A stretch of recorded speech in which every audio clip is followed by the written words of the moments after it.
Bon, ben allons voir un peu. Vous connaissez Photoshop, on va peut-être aller voir un peu pour peut-être régler le problème de cette image. Il s'agit d'une image quoi Une image Photoshop, certainement. Ça se voit d'ailleurs. Quand j'ouvre le calque habillage ici et que je vais voir... Je vois que ça termine par .psd. Bon.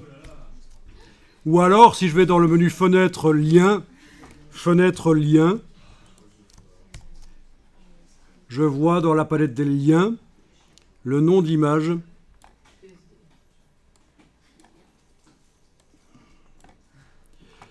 Oui. Voilà. C'est du format Photoshop. Voyons un peu comment la transparence a été faite. Alors, vous allez bien sûr ouvrir Photoshop par InDesign éventuellement, mais sans quitter le document InDesign. On peut ouvrir les deux en même temps. Alors, essayez un clic droit. Alors, si, voilà, dans le cas d'un document Photoshop, il est certain que si je choisis modifier l'original, ça va s'ouvrir dans Photoshop. Sinon, on peut forcer vraiment décider avec quel logiciel l'ouvrir. Si c'est une image JPEG, c'est pas certain que si vous demandez modifier l'original, ça va s'ouvrir dans Photoshop. Donc, faites soit modifier l'original, soit modifier avec Photoshop 2019. Où est-il là? Voilà. Voilà.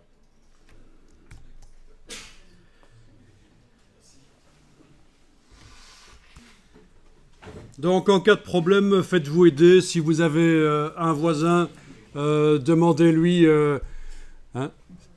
s'il ne peut pas vous aider. Si vous avez un voisin à gauche et à droite, qu'est-ce qu'il faut faire? Demandez aux deux, ou d'abord peut-être commencer par celui qui a l'air le moins stupide. Et si les deux sont stupides, vous êtes mal barré.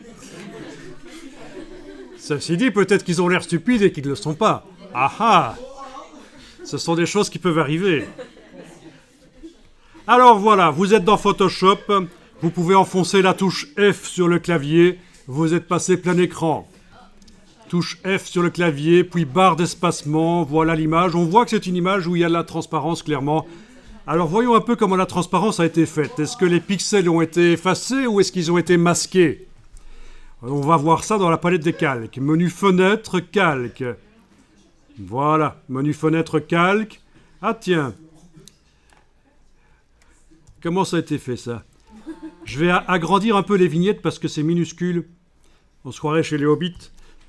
Alors voilà, menu de la palette des calques. Options de panneau. Je vais peut-être faire des vignettes un peu plus grandes. Voilà, les plus grandes, pourquoi pas, voilà. Eh bien, il s'agit visiblement d'un double masque de fusion.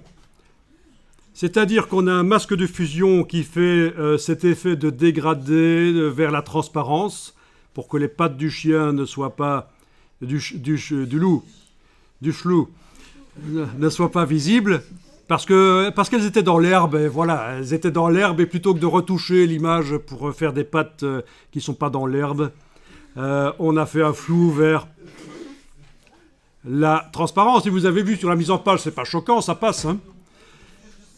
Et la transparence autour du flou a été faite à l'intérieur là. Alors vous allez double-cliquer sur ce qu'on appelle ici un objet dynamique. Je ne sais pas, il y en a qui connaissent Photoshop ici déjà. Les objets dynamiques, ça vous rappelle quelque chose? C'est apparu avec la version CS4 de Photoshop. C'est une révolution au niveau de la mise en page. Du photomontage, je veux dire. Au niveau du photomontage, ça a été une révolution. L'apparition de ces objets dynamiques, ce sont des calques conteneurs qui contiennent plusieurs calques. Vous double-cliquez là-dessus, vous avez un super message impossible à comprendre, sauf si vous savez déjà ce que ça veut dire. OK. Et l'objet dynamique s'est ouvert dans une nouvelle image à côté. Et donc, pourquoi est-ce qu'on ouvre ça? Vous savez qu'on avait dans InDesign un problème, et je subodore que ça vient de petites taches qui pourraient se trouver ici, quelque part, sur le masque. On va faire Alt-clic sur le masque. Voilà. Alors, voyons un peu. Ben écoutez, je sais pas, on va tester, on va voir. On va prendre le pinceau de Photoshop. Le pinceau simple, pas le pinceau à turlute ou super turlute. Le pinceau simple. Vous allez modifier la forme de la brosse, c'est CTRL-ALT et clic gauche de la souris du Mac ou clic droit de la souris du PC.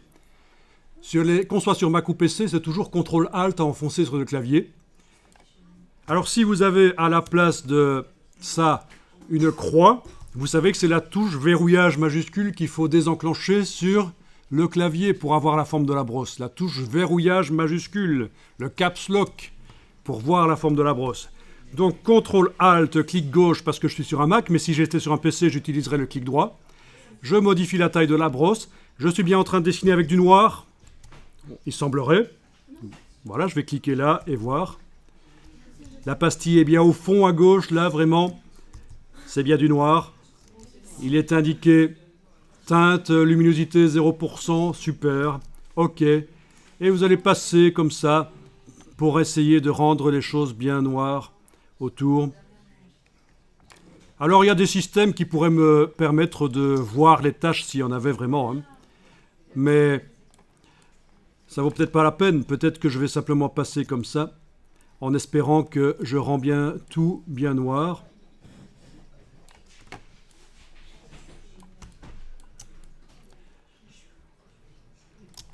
Voilà. Et on va faire la mise à jour du fichier. Donc, je vous montre, hein, je reviens dans InDesign et je vais... Vous les voyez là, avec la flèche noire, j'ai cliqué sur le réticule central, ce qui me montre l'habillage dans InDesign. C'est sans doute un habillage automatique. Il y a des petites taches là, c'est ça que j'essaye de supprimer. Je ne garantis pas que ça va marcher, on va voir. Alors on va faire fichier enregistré. Attendez, d'abord il faut faire fichier enregistré, oui, pour réintégrer dans le montage avec le loup bleu. Il n'est pas bleu là, hein, mais ça vient d'un photomontage où il était bleu le loup. J'envoie cette modification dans le photomontage où le loup était bleu. Je fais fichier enregistré. Personne ne demande enregistrer sous? Mais non, enregistrer. Voilà. Je vais dans le menu fenêtre. Dans le bas du menu fenêtre, je retrouve l'autre image. Ceux qui connaissent Photoshop savent qu'on peut faire contrôle tabulation pour passer d'une image à l'autre. Bien sûr. Alors, il s'agit maintenant de faire la mise à jour de ce fichier-ci sur le disque dur, le fichier. Vous comprenez ce que je viens de faire avant, fichier enregistré, c'était pour mettre à jour l'objet dynamique, le calque conteneur. Et maintenant, je fais fichier enregistré. Je mets à jour le fichier sur le disque dur, il ne change pas de nom. Et alors là, je vais aller voir dans InDesign, ne sait-on jamais, s'il y a une mise à jour qui se fait. Ouah, ça a marché! Regardez les petites taches là tout à l'heure qui empêchaient que le texte, qui repoussaient le texte bizarrement. Attendez, il faut que je vérifie. Il faut que je clique là pour vérifier. Ça a partiellement marché. Il y a des tâches en moins. Il y a des tâches en moins.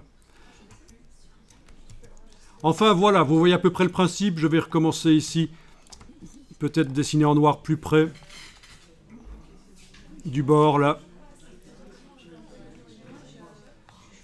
Alors si vous voulez savoir comment ça a été fait en détail, ceci, je peux vous guider vers des vidéos qui montrent le détourage dans Photoshop, mais ce n'est pas le sujet du cours. Simplement, il se trouve que InDesign est un logiciel dans lequel on intègre des choses qui viennent d'ailleurs, et donc il est logique de parler un peu de Photoshop.